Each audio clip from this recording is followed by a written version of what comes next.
So the good thing about the online world, it's good and it's bad. And I'm not gonna sit here and say, you know what, social media is for everyone and it's the greatest thing since sliced bread.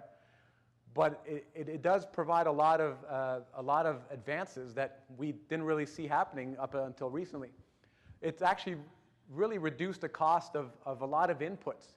So if you're trying to do a stakeholder group, before you had to actually bring everyone together, or even if you're doing a survey on the phone, that was still a lot of manpower, a lot of time.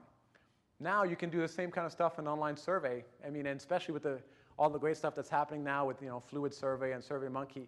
I mean, it's very intuitive. You don't need a programming degree to do that, and you can still get some really flavorful and really powerful input, and you get some pretty good return on your investment of a couple hours to get a survey out to. Usually when you do a survey, whether it's 6 people or 200 people, it's about the same amount of work. So you can really kind of leverage that technology for the greater good.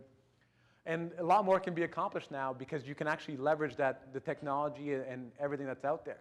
And you can also leverage your connections.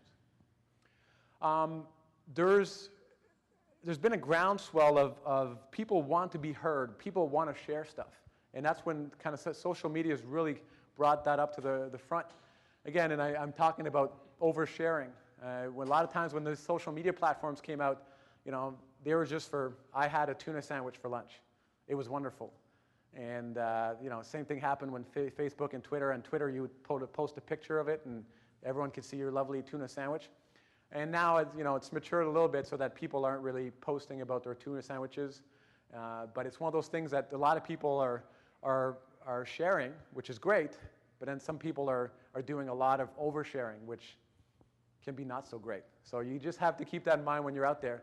And the good thing is now people are comfortable sharing a lot of the stuff that I'm sure if I asked the people in the crowd that are a few decades older than me about sharing their personal information to a bunch of strangers, they'd be very weary. But that's basically what you're doing every day when you go on Facebook, Google+, Twitter, and all that stuff. So it's with the online world, a lot of it is open.